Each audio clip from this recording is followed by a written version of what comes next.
안녕하세요, 여러분. Hello, everyone. Our story today comes from Korea, a country in Eastern Asia.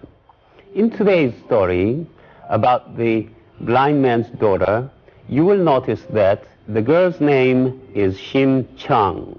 Chung is her first name, like Jenny or Maria or Susie. And Shim is her family name. As in many Asian cultures, the family name is set first. So, if your name is John Smith in Korea, you would be called Smith John. Listen now to the tale of the blind man's daughter.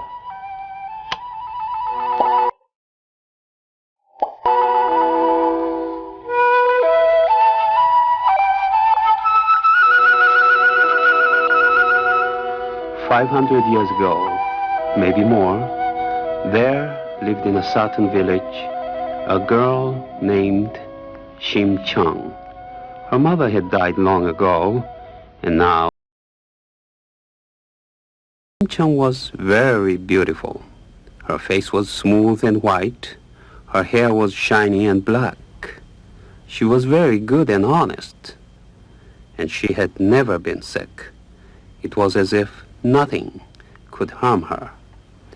She guided her father when he had to work. But his blindness kept him from work, and little by little, all they owned, Shim, became a beggar to beg for coins. One day, he went out alone.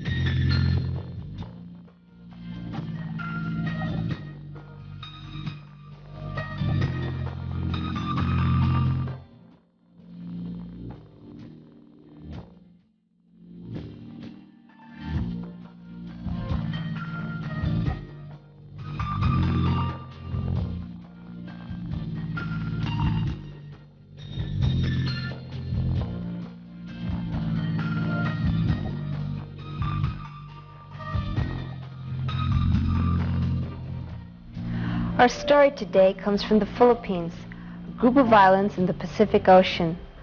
Long ago, the early people of the Philippines made up stories to tell their children. These folk tales were the textbooks of their day. They served to preserve the history and traditions of the people. They told about events that had happened and also tried to explain the interesting things in nature that they saw about them. In a land of volcanoes, earthquakes, and violent storms, there was a lot to try to explain. Mountains erupted, and sometimes the earth shook beneath their feet, and new islands rose unexpectedly from the sea. The people were always surrounded by nature, so they were often puzzled by some of the oddities they saw. What was this fish with no bones or scales and looked like a blob of jelly? What made insects glow in the dark?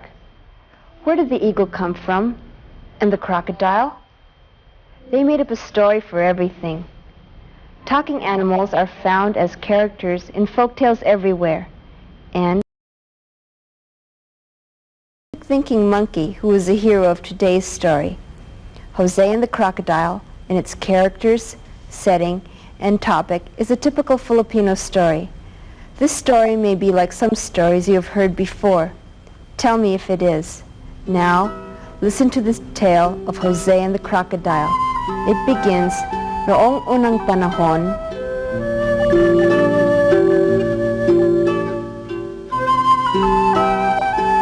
Jose lived with his family in a little village next to a river. Jose's father raised coconuts, bananas, and other fruits and vegetables. One day his mother asked, "Jose, will you please gather some coconuts? I need them for cooking and feeding the hogs, and your father would like to sell some at the market." "Yes, Mother, right away," Jose answered. Jose hitched the water buffalo to a sled.